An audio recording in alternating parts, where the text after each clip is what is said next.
Hi guys, my name's Doug, budgetastro.net. Yeah, I know. Okay, this is a tutorial on gradient removal. Gradient removal, when I know we've already covered that briefly under GradientXTerminator, but there are occasions when GradientXTerminator just sort of won't hack it really. If you've got an image that's quite full of a lot of hydrogen alpha, red stuff, nebulosity, um, you don't want that destroyed with GradientXTerminator, and it will destroy it if you don't mask it. And if you mask too much of the image, it just doesn't work very well. So this is a tutorial showing you another way to remove your gradients when GradientXTerminator won't cope. Now this is an image of the Christmas tree cluster and cone nebula.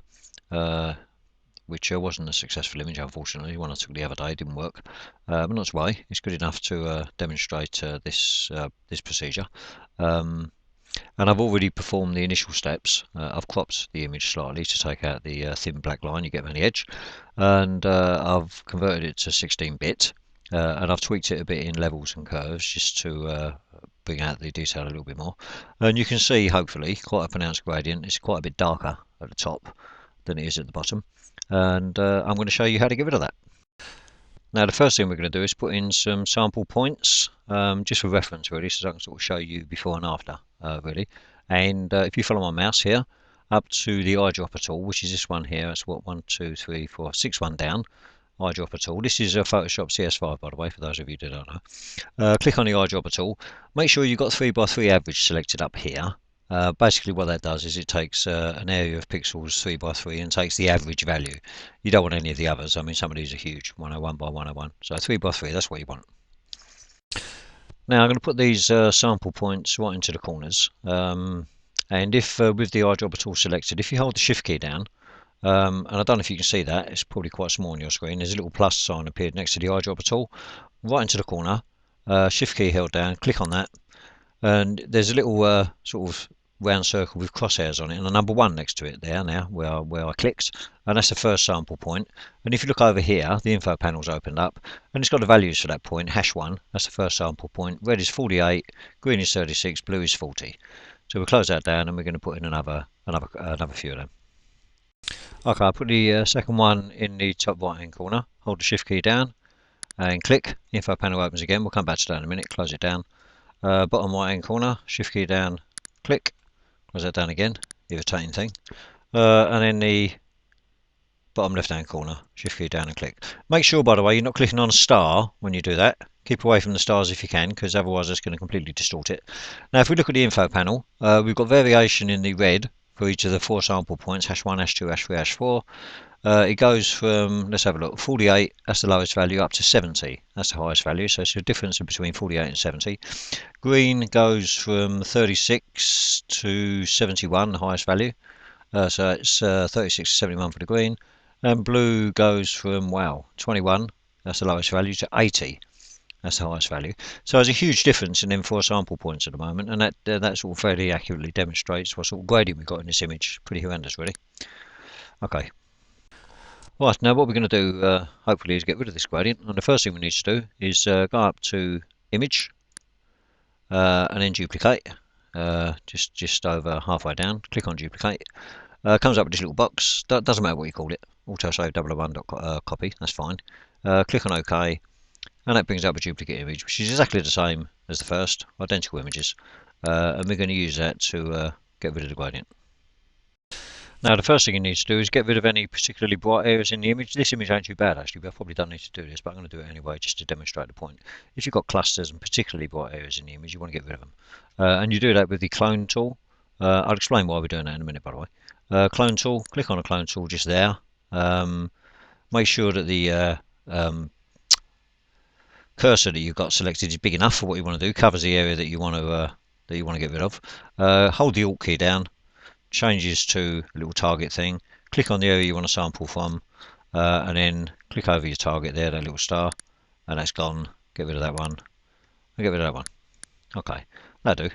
As I say, probably don't need it really for this image, but if you had hugely bright areas, you would need to get rid of them. So that's that bit done. The next thing we're going to do is blur that image, and that will give us a nice gradient. Okay, so we want to go up to Filter, Blur, Gaussian blur, whatever you want to call it. And that brings up this dialog box, which is a bit slow. Okay, now I've got this height right up to 250, as you can see in the box there, 250 pixels, that's the blur. That gets rid of all the detail, as you can see, which is good enough. You'd have to play with this a little bit. Anything less than about 130, 140 won't do it, but it's going to depend on your image, what sort of value you need to put in that box. But anyway, anything between sort of 130, 140 and 250 should be fine. Okay, click on OK. Now I'm going to do one other thing to this this gradient that we've got here. Hopefully you can see the gradient, dark at the top, light at the bottom. I'm just going to darken it a tad, and I'll explain why I'm doing that in a minute. Go into curves, opens up the curves dialog box, and just pull the line down a tad. That should do it, just about there. Click on OK. So I've just darkened it slightly, and I'm going to explain why I've done that in a second. Now if we go back to the original image, click on that. That's the original image. And we want to do image, apply image, select our copy. Don't keep the source there, that's the original image at the moment. We don't want to subtract the original image from itself, it'll end up with nothing. So autosave copy, 001 copy, select that. Make sure it says subtract there. It could be any one of these, but we want subtract, 100%, offset 50, apply them values, always 100% there. And this offset you can play with, but you shouldn't need to. 50 should be fine. Now if we click on the preview button on and off, hopefully you can see the gradient's gone. Like magic. The centre of the image is more or less the same colour. That's why I darkened the copy. Had I not darkened it, the centre of the image there would have been a bit darker. If you subtract a lighter value from this, you end up with a darker image. So I darkened it a tad just to make sure that the centre of the image is about the same as what it was before, which is what you want. Click on OK to accept that. Now if we look at the info panel again, click on that eye, and that brings up all these reference points, if you remember. And now if we look at the difference in the red between the reference points, #1 to #4, 67, it goes from 67 there in red up to 71, which isn't a huge amount of difference, I think you'll agree. The green goes from 56 up to 72, which ain't too bad. There's a vast improvement. And the black goes from 50 to 70. That was 20 before, if you remember. So they're all very similar values now. So we know we've got it more or less right. The corners are more or less the same value. You could go into curves and just click in these places, and you'll see that they're all about the same area on your curves line. Okay. Now to get rid of these sample points, select the eyedropper tool again, click on that. Now if you hold the shift key and the alt key down, my cursor changes to, when it's hovering over a sample point, changes to a pair of scissors. Don't you see that? So click on that, that one's gone. Get rid of this irritating thing, keeps coming up. Click on the second one, gone. Click on the third one, gone. And click on the fourth one. Doesn't really matter, you could have kept them there, but I like to keep it nice and neat and tidy. Okay.